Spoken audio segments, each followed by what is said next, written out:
Hello guys, मेरा नाम है रवि और स्टडी ग्लो में आपका बहुत बहुत स्वागत है। दोस्तों, आपको पता है कि जब भी कोई सैटेलाइट लॉन्च किया जाता है किसी भी एजेंसी के द्वारा, किसी भी देश के द्वारा, तो हम क्या करते हैं, स्पेस को गंदा कर देते हैं, बहुत सारा वहां पे कचरा पैदा कर देते हैं। अब यहाँ पे कचरा हमने पैदा ही किया था, वहां भी हमने कर दिया, न यहाँ सुकून न वहां सुकून। तो इसरो ने देखा, कहा अच्छा ऐसी बात है, रुको हम क्या करते हैं कि कचरा लिस्ट मतलब जीरो, यहाँ पे अगर आप देखेंगे जीरो ऑर्बिटल डेब्रिस मिशन यहाँ पे सफलतापूर्वक पूरा कर लिया है इसरो ने। अब आप सोचेंगे ये क्या है, यहाँ पे आप देखेंगे पोयम 3 लिखा है, ये क्या है। तो दोस्तों ये सारी चीज़ें हम समझेंगे और समझेंगे कि कैसे इसरो ने ये हासिल किया और क्यों ये इतना महत्वपूर्ण है।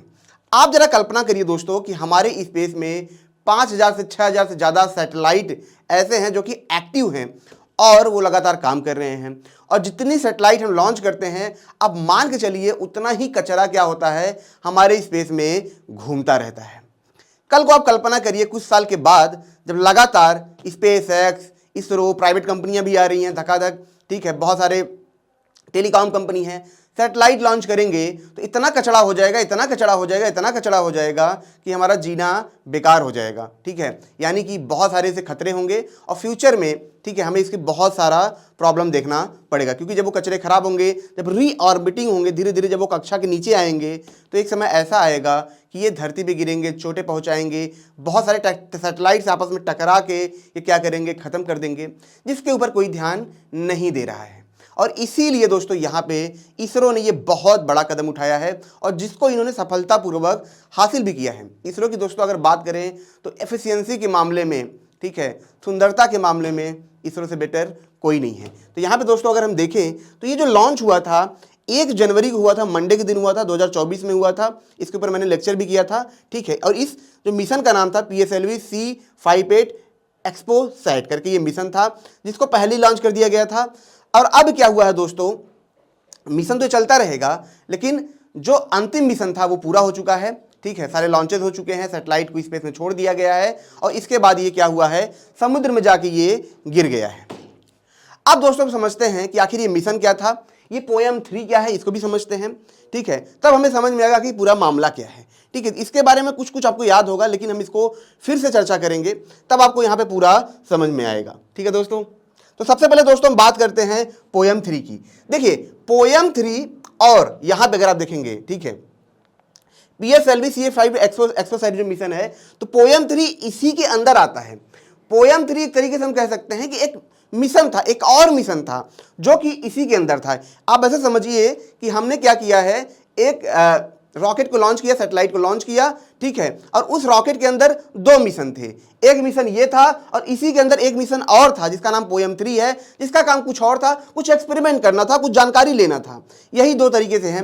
अब सोचो समझते हैं आखिर ये क्या है और पोयम 3 क्या है। देखिए यहां पे सबसे पहले मैं अगर दोस्तों बात करूं, यहां पे नाम है PSLV, ठीक है।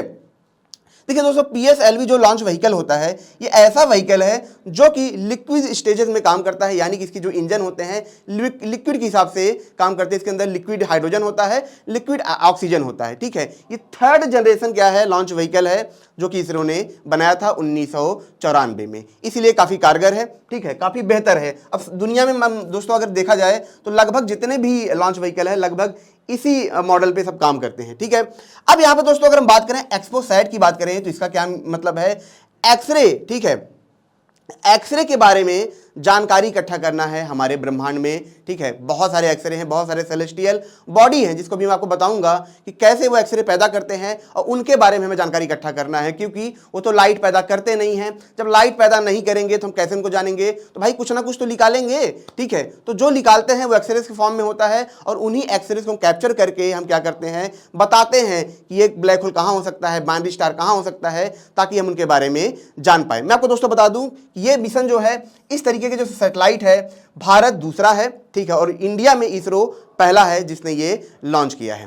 अब दोस्तों बात कर लेते हैं पोयम 3 की, ये क्या है। देखिए दोस्तों जो पोयम 3 है ना, ठीक है, पोयम 3 आप समझिए कि हमने रॉकेट लॉन्च किया, इसके अंदर होते हैं पेलोड, ठीक है। तो इसमें लगभग 10 से ज्यादा पेलोड थे, जिसमें से 6 छोटे छोटे पेलोड ऐसे थे जो कि यहां पे अगर आप देखेंगे, ठीक है, जो पोयम 3 है ये किसके अंदर आता है, ये आता है इन स्पेस। मैं आपको दिखाता हूं इन स्पेस क्या है। इन स्पेस है दोस्तों भारत के द्वारा ठीक है। यहां पे अगर आप देखेंगे भारत के द्वारा क्या एक मुहिम शुरू की गई है जिसमें ये क्या करेंगे, जो प्राइवेट सेक्टर की एजेंसियां हैं रॉकेट बनाती हैं उनको ये मदद करेंगे। तो यहां पे जो इन स्पेस है, ठीक है, उनके 6 पेलोड थे जो कि इसके अंदर लगाए गए थे। और इसका काम क्या था? इसका काम ये था कि जब यहां पे आप देखेंगे एक्सपोसैट लॉन्च हो जाए उसके बाद ये क्या करेंगे, ऑर्बिट में क्या करेंगे, घूमेंगे। और ऑर्बिट में घूमने के दौरान ये बहुत सारे एक्सपेरिमेंट करेंगे, ठीक है, मेजरमेंट करेंगे, ठीक है, कैसे रीऑर्बिटिंग होती है, यानी कि जब ये ऑर्बिट में है फिर रीऑर्बिटिंग हमें कैसे करानी है, इसके बारे में सारी जानकारी इकट्ठा करेंगे। ठीक है, इससे क्या होगा, इससे जो नई एजेंसियां हैं, जो प्राइवेट एजेंसियां हैं, जो काम करना चाहती हैं, उनको ये सारी जानकारी मिलेगी, वो अपने एक्सपेरिमेंट कर पाएंगे और एक तरीके से फ्री में कर पाएंगे, उन्हें सारी ये डाटा मिल जाएगा। जो करके सीखते वो यहीं पे कर ले रहे हैं। और इस दौरान क्या हुआ, ये एक्सपेरिमेंट भी हो गया, पोएम 3 एक्सपेरिमेंट जो था ये हुआ। और उसके बाद ये जो हमारा जो कचरा था वो क्या हुआ, आके सीधे ओशियन में गिर गया। और इस तरीके से आप देखेंगे कचरा भी नहीं हुआ, सारे एक्सपेरिमेंट भी हो गए, हमने सैटेलाइट भी लॉन्च कर लिया और जीरो ऑर्बिटल डेब्रिस मिशन भी सफल हो गया। और ये अब तक का सबसे बड़ा माइलस्टोन है इसरो की तरफ से।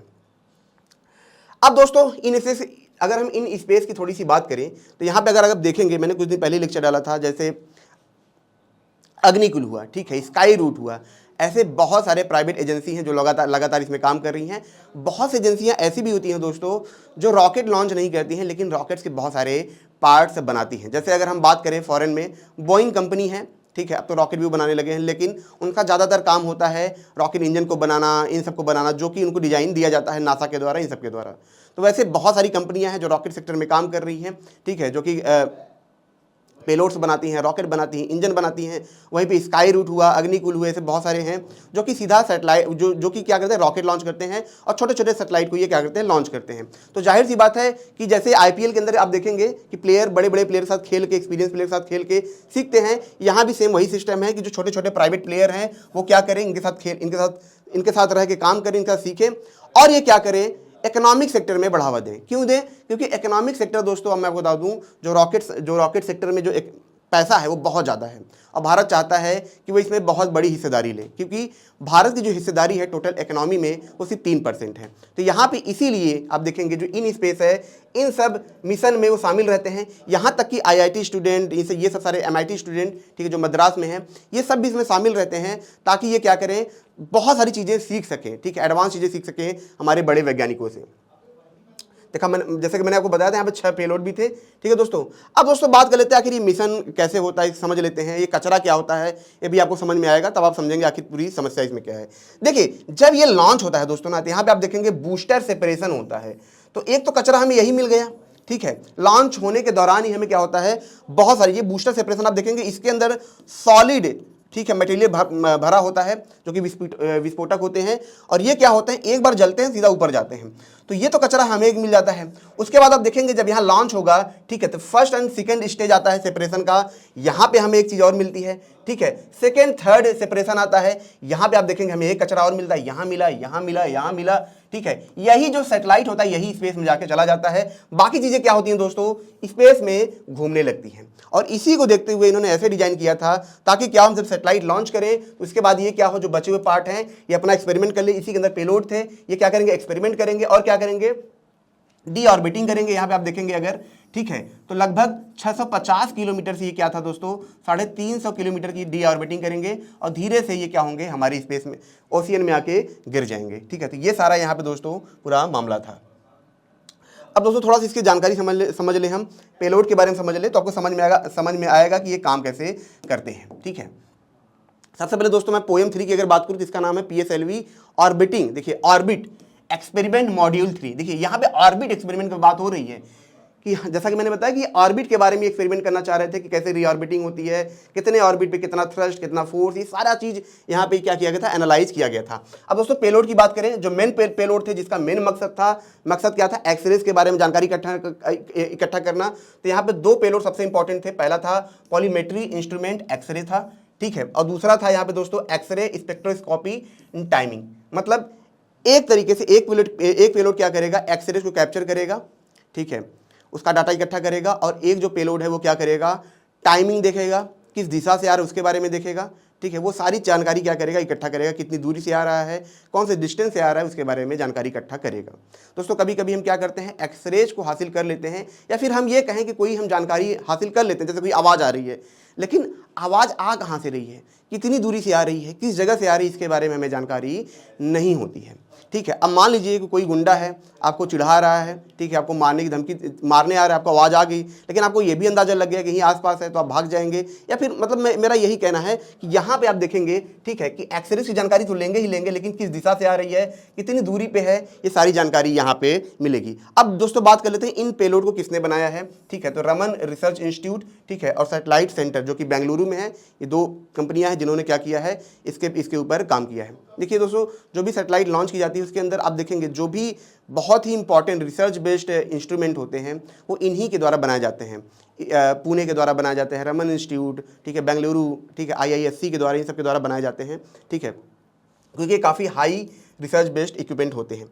इसका काम कितना होगा, इसका काम दोस्तों 5 साल के आसपास होगा। ठीक है, और ये कहाँ गिरेगा, नॉर्थ पैसिफिक ओशियन में। अब दोस्तों हम आगे ये भी समझ लेते हैं कि आखिर मेन मुद्दा क्या है, क्यों इसको भेजा गया है।